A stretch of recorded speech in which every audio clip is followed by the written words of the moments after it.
ये घड़ी में जो गियर्स होते हैं नॉर्मली पीछे छुपा के होते हैं, हमने उसको आगे कर दिया आपको समझाने के लिए। और ये सारे घड़ी के जो गियर्स हैं वो एक पर्टिकुलर स्पीड में चल रहे हैं, तो वो आपको तीनों कांटे में सही टाइम दिखा रहा है, जो भी टाइम दिखा रहा है ये, ठीक है ना। अभी तो खैर अलग से टाइम दिखा रहा है, मान लेते हैं सिंपली कि वो इनके घड़ी के स्पीड को जो मैनेज कर रहा है, इन कांटों को पीछे ये गियर है। अब अगर इनमें से कोई भी एक गियर को छेड़ता हूँ, मान लो मैंने लीवर के गियर को छेड़ दिया, एक गियर को छेड़ा तो क्या बाकी गियर पे फर्क पड़ा कि नहीं पड़ा? पड़ेगा ना।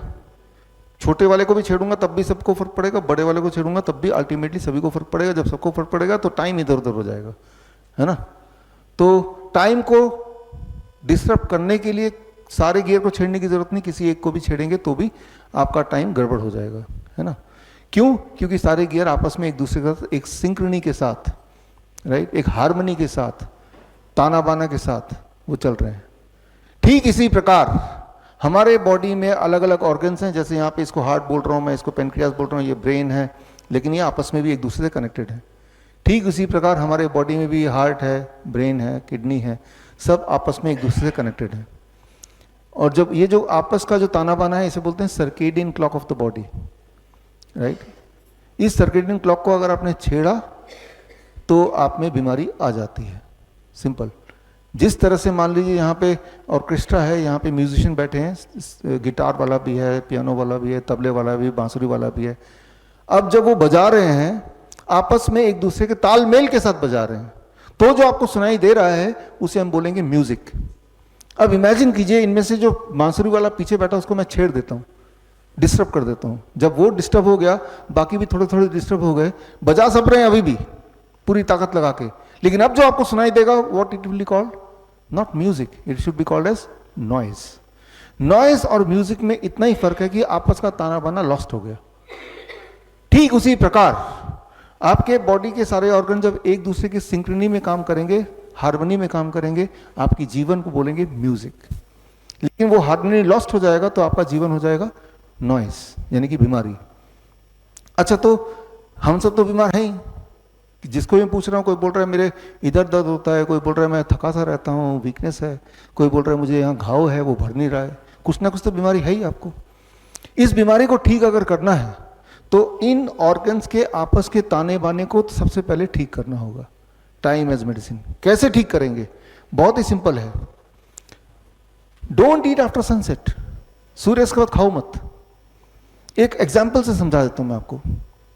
आप कभी आधी रात को उठते हैं, प्यास लगती है, किचन जाते हैं, तो आपने नोटिस किया होगा कि चूहे की कुतरने की कुछ आवाज़ आपको अक्सर सुनाई देती है ना।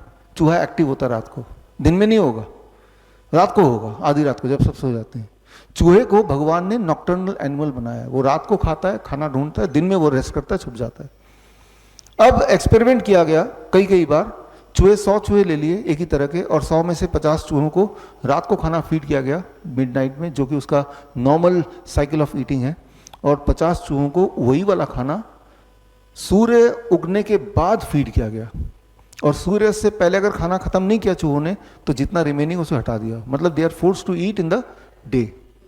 ये देखा गया एक ही महीने के अंदर जिन चूहों को सुबह खाना मिला, सेम ही खाना, वो चूहे उनका ब्लड शुगर बढ़ गया, उनका ब्लड प्रेशर बढ़ गया, वो मोटे होने लगे, कमज़ोर होने लगे, लिथार्जिक होने लगे, और कुछ चूहे का धीरे धीरे देख रहे डिटोरेट होते जा रहे उनकी, और उनकी कुछ चूहों की मौत भी हो गई।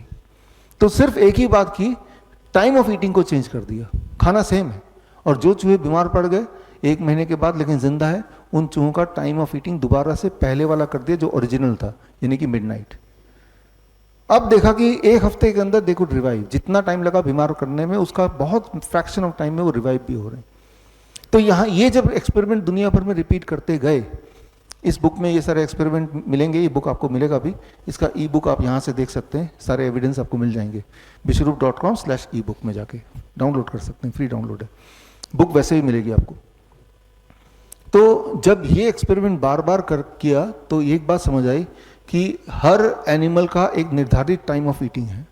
उस ब्रैकेट के बाहर अगर खाएंगे तो ये जो आपस का जो बॉडी क्लॉक है, कनेक्शन है, वो बिगड़ जाएगा, एंड उससे कैंसर होता है, हार्ट डिजीज होता है, बीमारियां सारी होने लगती हैं। उसको दोबारा ठीक कर दो, बीमारियां गायब होने लगती हैं। Very very simple science. इसे कहते हैं circadian clock of the body. बड़ी से बड़ी बीमारी का आसान से आसान इलाज घर बैठे ही हो सकता है। अधिक जानकारी के लिए कांटेक्ट करें नियरेस्ट डॉक्टर BRC clinic@home।